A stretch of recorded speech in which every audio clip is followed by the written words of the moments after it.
Un autor escribió que hoy parece haber un llamado constante a buscar experiencias intensas, emocionales, radicales y lo último en la tendencia en la iglesia.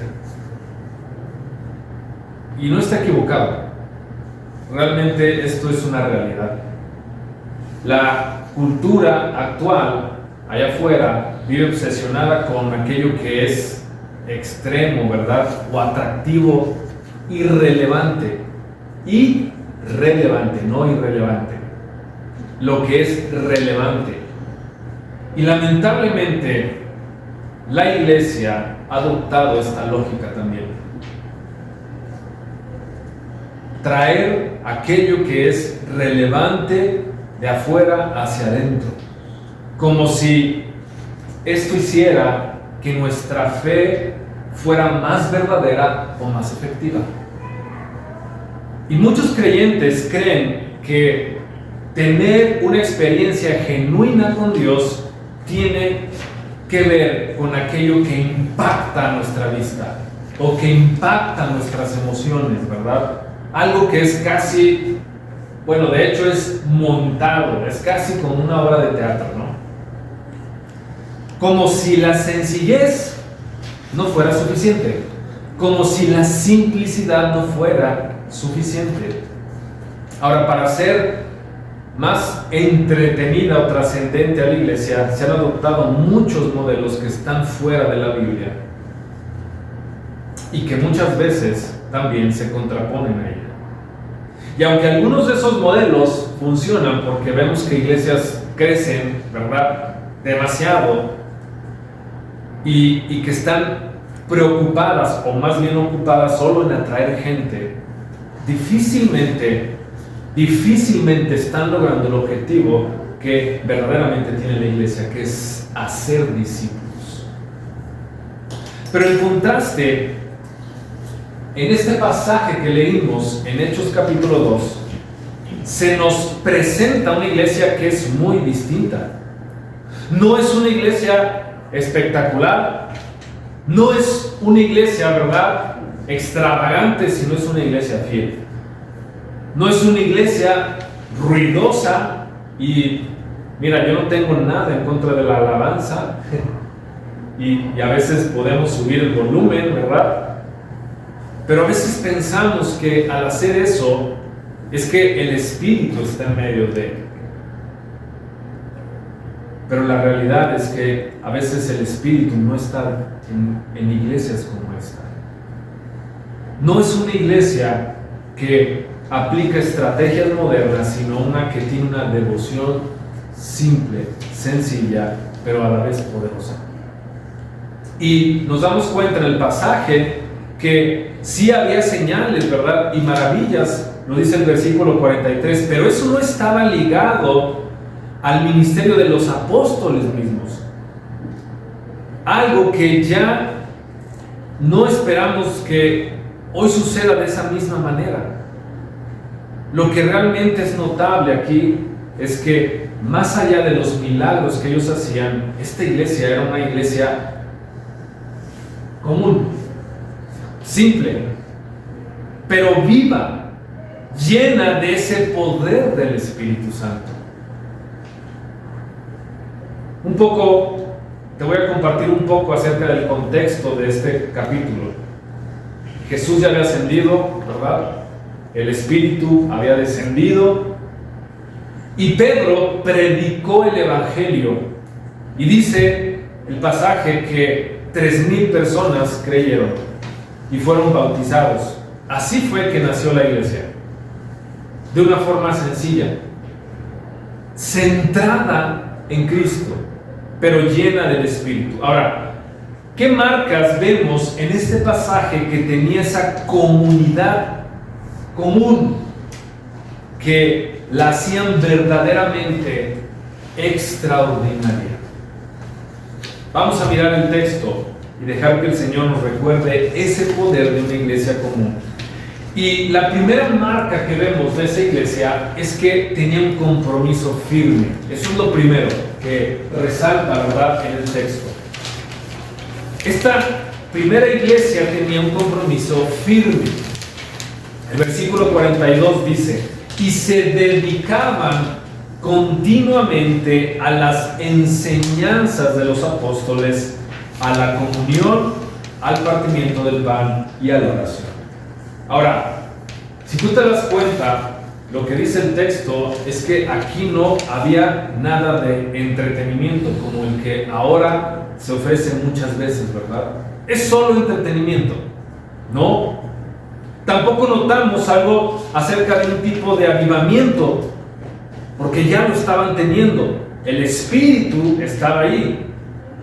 Pero no se mencionaba tampoco que esa iglesia tenía otro nivel espiritual que no tenían las demás. De hecho, era la primera, ¿verdad? Pero sí se muestra algo simple. ¿Qué? Un compromiso. Que, por cierto, es algo de lo cual carece la iglesia del día de hoy. Compromiso. Pero no solo un compromiso como lo conocemos, un compromiso de precisamente estudiar la palabra y crecer en ella. Ahora dice el pasaje que ellos perseveraban. ¿De quién estaba hablando? Bueno, estaba hablando de las 3,000 personas que habían sido salvas.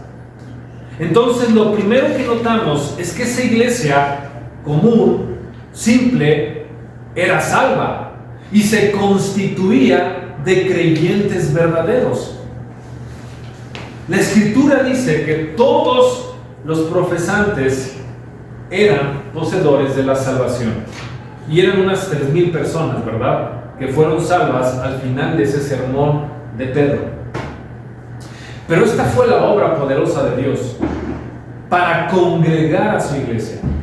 Y sí, hubo algo espectacular, pero fue hecho solamente por la obra del Espíritu Santo, exclusivamente por su obra, no de Pedro, no de ninguno de los otros apóstoles, solamente por la obra del Espíritu Santo. Ahora, hoy en día, sin embargo, parece que la iglesia, en su afán de ganar más adeptos, ¿verdad?, deja a un lado el compromiso real. El compromiso real con la Escritura. Para comprometerse con ideales o estrategias o modelos que pueden atraer cada vez a más personas.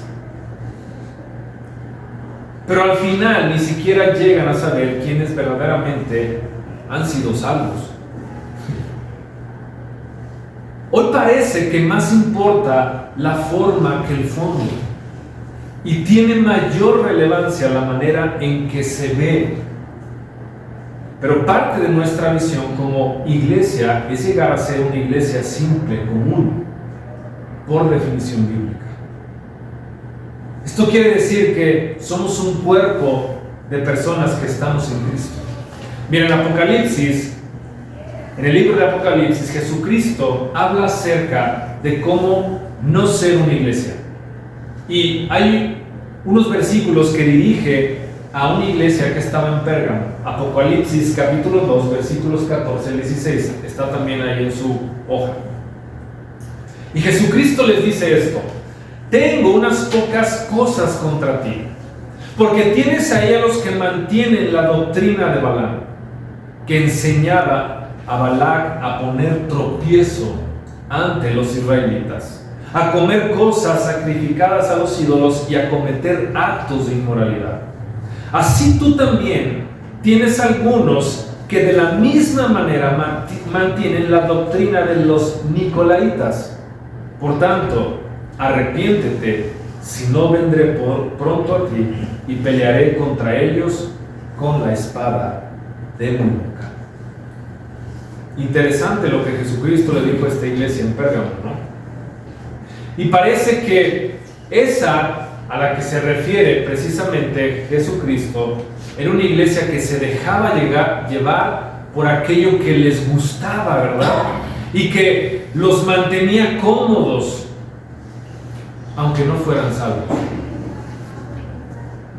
Lo segundo que podemos entonces decir acerca de una iglesia común es que una iglesia es una iglesia que está comprometida precisamente con la palabra del Señor. El versículo 42 otra vez dice: ellos perseveraban en la doctrina de los apóstoles. ¿Y a qué se refiere con esto de la doctrina de los apóstoles?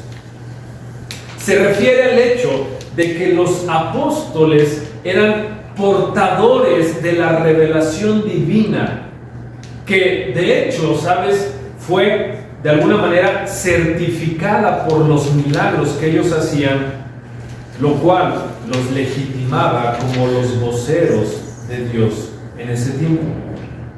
Y era su enseñanza la que era sustanciosa para esa primera iglesia. Y esto es importante. Es importante todavía en nuestros días. ¿Por qué? Porque una iglesia común es una iglesia que está completamente involucrada en el estudio de la verdad bíblica. Fueron esos apóstoles los que eventualmente escribieron su doctrina para dar forma al Nuevo Testamento. Pablo, después de unos años, escribió a su discípulo Timoteo algo que tenía que ver con esto, acerca del compromiso que debía tener Timoteo. Segunda de Timoteo, capítulo 3, versículo 14, dice: tú, sin embargo, persiste. ¿En qué?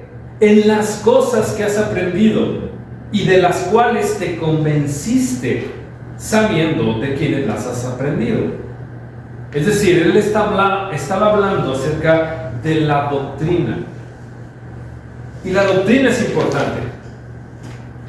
Ahora, cuando hablamos de doctrina, a veces pensamos que es algo muy teológico, ¿verdad? Pero doctrina simplemente significa enseñanza. Algunas traducciones del versículo 42 dicen la doctrina de los apóstoles, y en el griego es la didaqué. Simplemente es una palabra para decir la enseñanza. Es simplemente una verdad que se enseña, una verdad que se disemina. Y la enseñanza debe dominar en una iglesia donde la gente ha sido redimida por el poder de la cruz. Y aquí en nuestra comunidad, en Sola Gracia, deseamos enseñar consistentemente la palabra de Dios.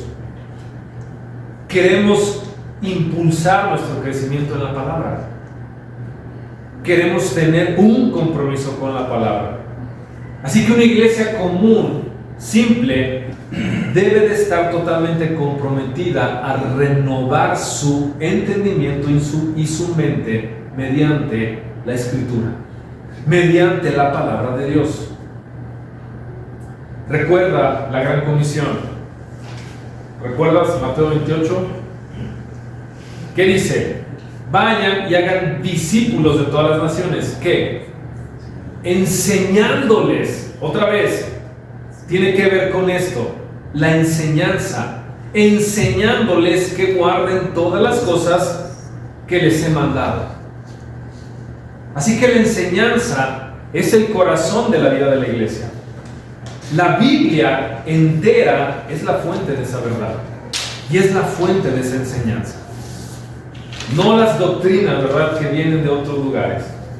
Así que nosotros, como Sola Gracia, como esta comunidad, queremos ser una iglesia común, no extraordinaria, pero comprometida con la palabra, que realmente hace compromiso firme con lo que emana de la Escritura, ¿no? Otra marca que vemos aquí en este pasaje no solamente era precisamente este compromiso, sino una comunión que realmente es gozosa. El versículo 42 dice: en la comunión que tenían los unos con los otros. En el griego, la palabra es koinonía. Literalmente significa una unión espiritual. La palabra koinonía tiene que ver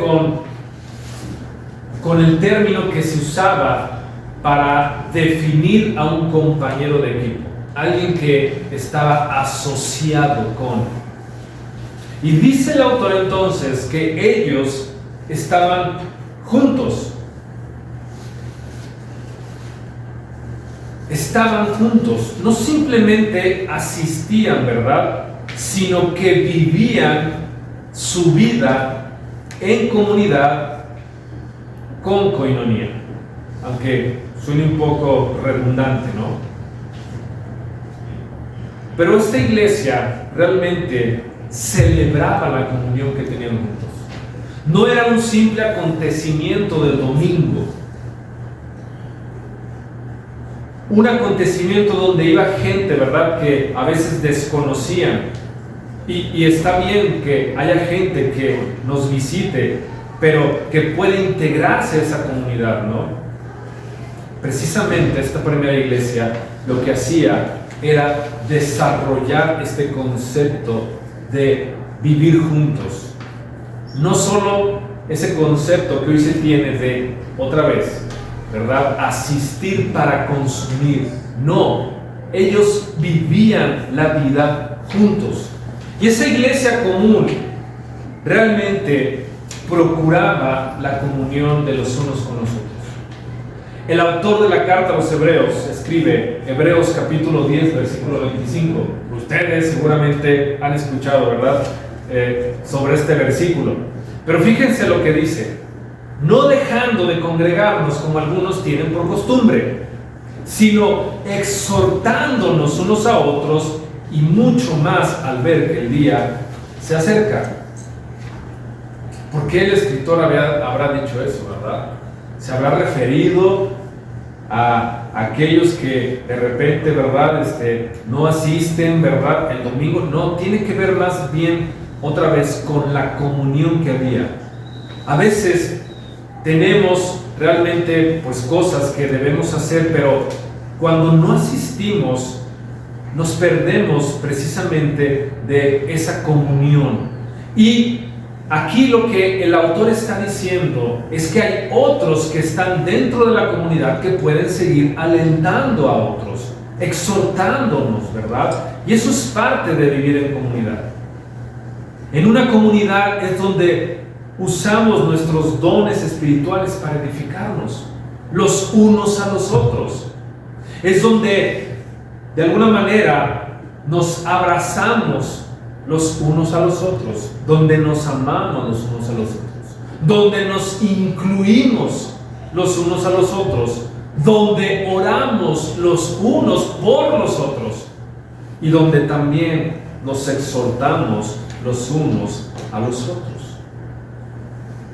¿Sabes? Este es un elemento común que me gusta mucho de la iglesia, porque es todo. Ahora, la lectura luego nos dice que además ellos tenían algo en común: el partimiento del pan. Y eso ciertamente incluía la mesa del Señor, y es lo que nosotros también hacemos y que haremos en un par de semanas. Pero también habla acerca de que ellos compartían su mesa, ¿verdad?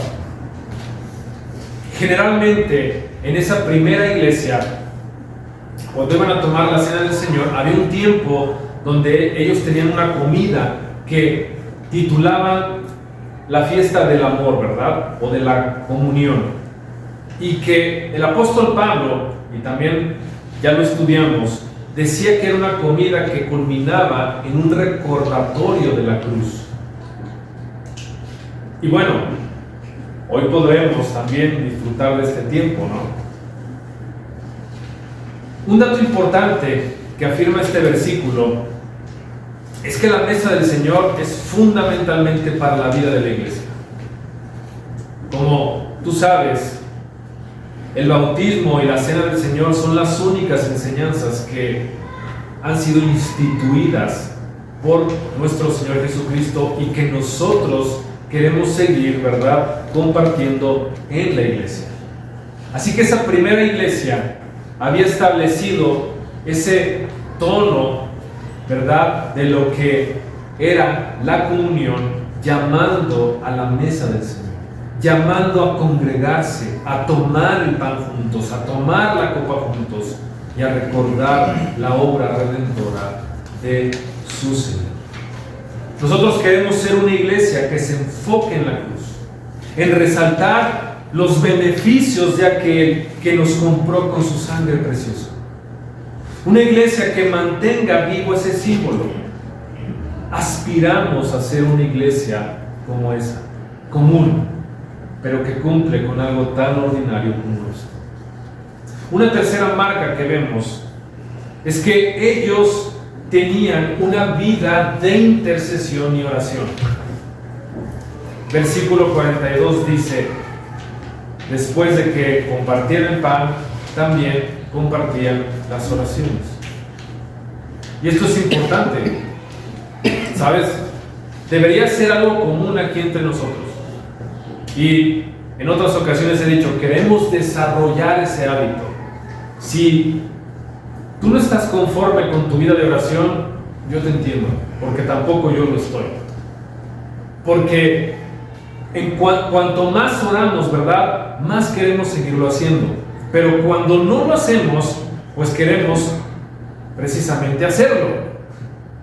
Y vemos que esta es una marca de la iglesia, de esa primera iglesia. Ellos estaban compuestos nuevamente de aquellos que habían sido salvados, que perseveraban en la enseñanza, ¿verdad?, que compartían la vida juntos, pero que también estaban enfocados en la oración.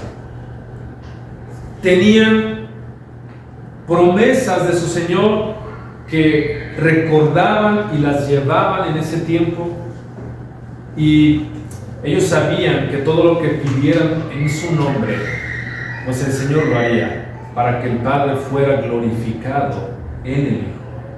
Este es un hábito fundamental que queremos desarrollar. Así que, como Sola Gracia, queremos ser una iglesia que no solo sea un evento, un acontecimiento, o incluso una plataforma para quien se pare acá, ¿verdad?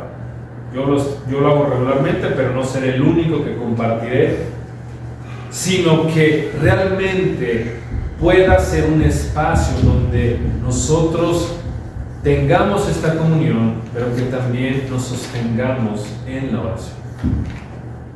Que estemos comprometidos los unos con los otros. Ahora, seguimos adelante porque vamos a ver otra marca que tenía esta iglesia. Y es que ellos tenían actitudes simples. ¿Cuáles? Pues por lo menos tres que ahora vamos a ver. Primero, un temor reverente. Dice el versículo 43, y sobrevino temor a toda persona. La palabra que el autor aquí usa es phobos, que realmente es una palabra que, si transliteramos, ¿verdad?, o traducimos, pues es la palabra que usamos como fobia o temor. Y eso se refiere a un sentido de algo sobrenatural que está presente. La presencia de Dios. A eso se refería. Sobrevino temor. ¿Por qué? Por la presencia de Dios que estaba entre ellos. Es decir, ellos tenían un verdadero asombro, algo que era realmente trascendente, algo más que experimentaban en otro lugar, ¿no? Pero no era un terror, no era sino algo reverente. Tenían un temor reverente por lo que estaba sucediendo, por la presencia de Dios mismo ahí. Y ese asombro que ellos experimentaban venía precisamente de la obra de Dios a través de esos medios ordinarios de gracia. Hoy muchas iglesias, en lugar de asombrarse, ¿verdad?, por esas cosas ordinarias que Dios hace, A veces tratamos de crear atmósferas, ¿verdad? En medio de los servicios, ambientes con luces, y bueno, estas luces son para simplemente que se vea el video, pero a veces queremos que haya cosas que sean memorables, ¿no? Increíbles, asombrosas, pero no tiene que ver con el temor reverente al Señor. Ese no es un temor, ¿verdad?, del Señor, que de hecho el temor del Señor es el principio de la sabiduría, ¿recuerdas? Así que la palabra phobos o temor o asombro se reserva para ocasiones cuando las mentes de las personas están asombradas debido a alguna realidad divina que es poderosa, y no solamente al ambiente que hay. Entonces la actitud que vemos aquí es de un asombro que ellos tenían, no algo artificial o armado, sino algo que era genuino, un temor real del Señor. Y eso es algo maravilloso, donde el Espíritu de Dios se mueve en poder. Y sabes, esto sucede en iglesias comunes como esa iglesia del primer siglo. Pero no solamente había temor reverente, sino que también ellos tenían amor. Versículo 44. Todos los que le han creído estaban juntos y tenían todas las cosas en común.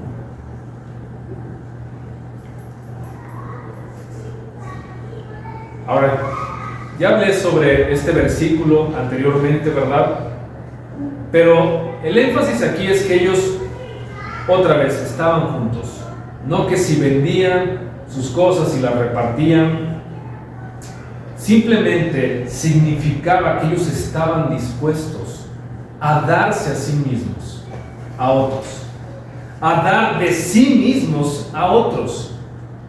Y si alguien necesitaba algo, pues ellos simplemente, ¿verdad?, eran generosos y comenzaban entonces, si era necesario, pues a vender sus propiedades y los bienes y los repartían. Pero esto nunca vuelve a suceder en el Nuevo Testamento, ¿eh? Así que no es una doctrina, no es un principio, pero sucedió porque había miles de peregrinos en esa ciudad de Jerusalén que no podían ir a su lugar de origen. ¿Por qué? Porque ellos habían creído en el Señor y se había formado la primera iglesia, y ellos querían quedarse ahí. Ese era el motivo por el cual entonces los demás hacían esto. ¿Quién iba a suplir sus necesidades? Si habían viajado de sus respectivos lugares de origen y ya no iban a regresar. Bueno, pues sus necesidades iban a ser suplidas por los mismos creyentes, ¿verdad? En este amor, en este espíritu de amor que estaban experimentando. Y ellos estaban dispuestos a dejar incluso cualquier posesión para satisfacer las necesidades de ellos. Esta es otra área que deseamos desarrollar como comunidad. Y no estoy diciendo, vamos a vender nuestras... No.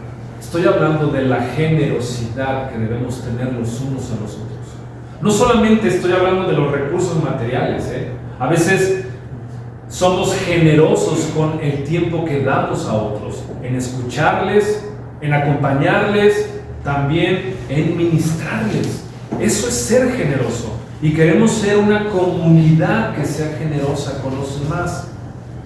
Nosotros deseamos ser una iglesia en donde todos nos reconozcamos y nos reconozcan por la generosidad que nos tenemos los unos a los otros. También habla acerca de la unidad que tenían. Nuevamente, el versículo 46 dice: perseveraban unánimes, ¿no? Es decir, ellos tenían una simplicidad de corazón. Tenían un solo sentido, tenían precisamente esa unanimidad que les caracterizaba.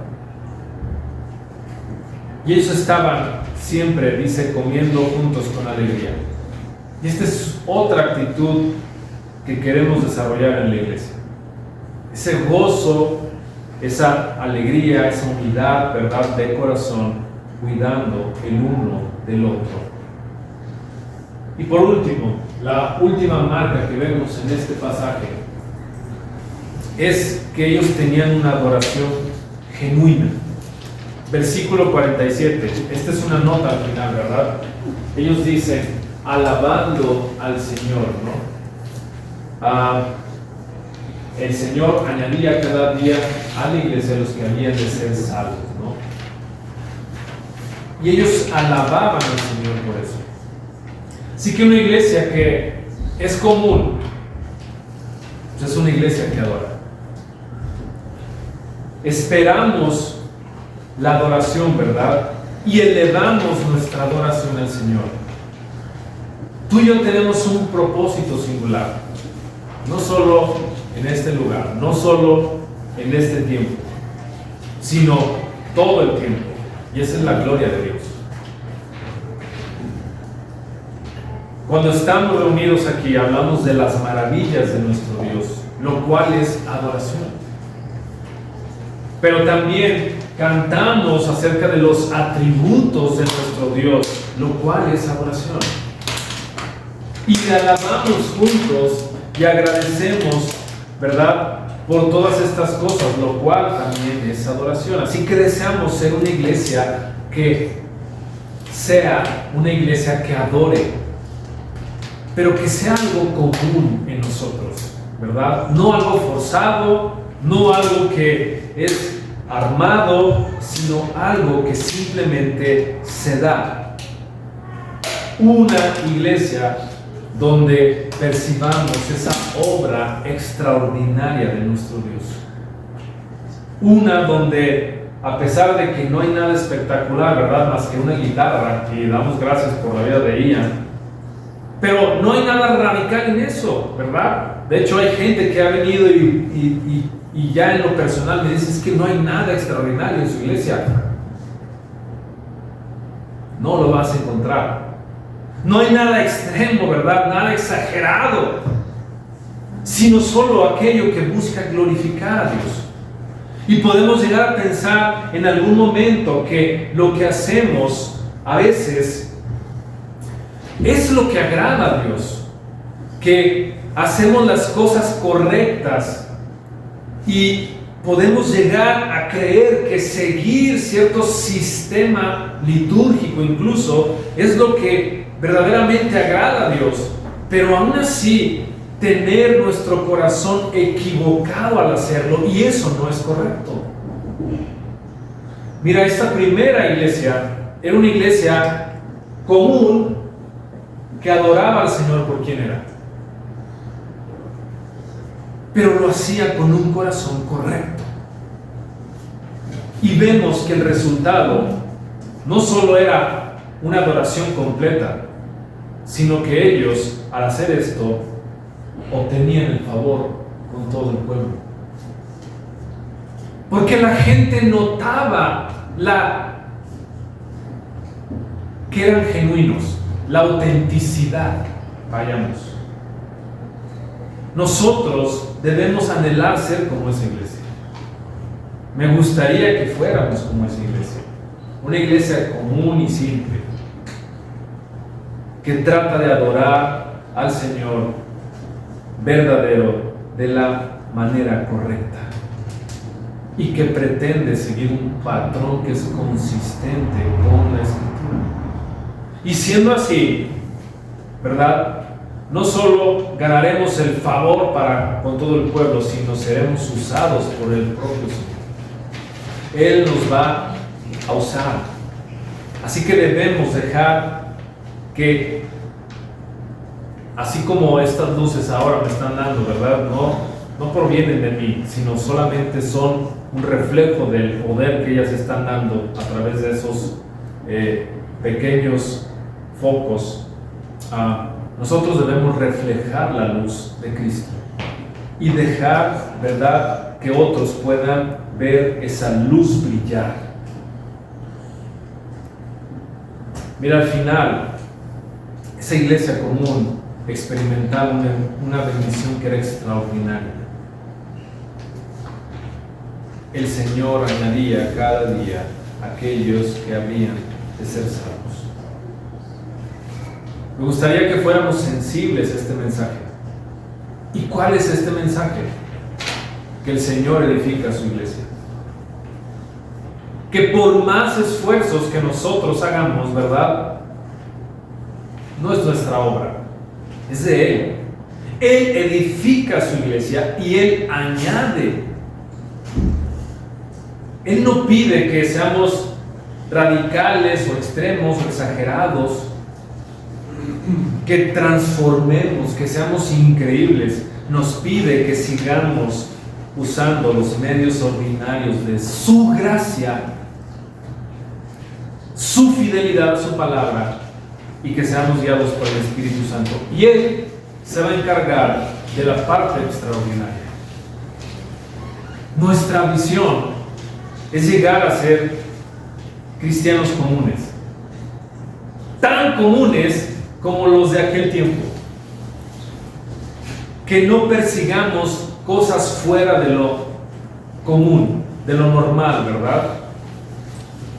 Que tengamos una lealtad consistente, que seamos fieles al Señor, que seamos fieles a Cristo, que seamos obedientes a su palabra que procede de la fe que nos ha dado, que seamos creyentes, cristianos que no pretenden ser, sino que son,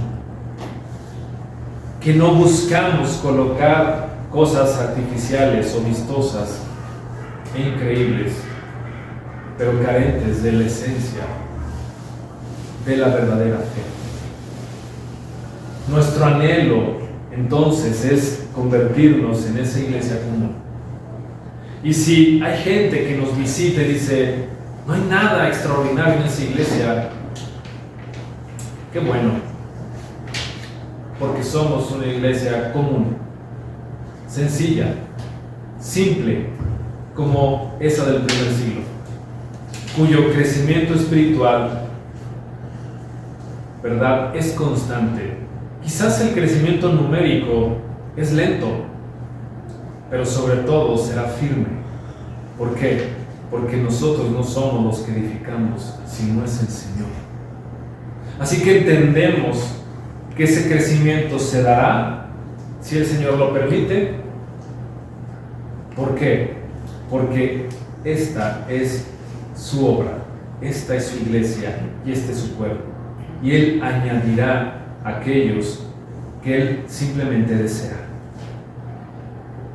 Aspiremos entonces a ser esa iglesia común por el poder de Dios, que quizás tendrá un impacto extraordinario, no lo sabemos, pero queremos simplemente ver a Dios obrando.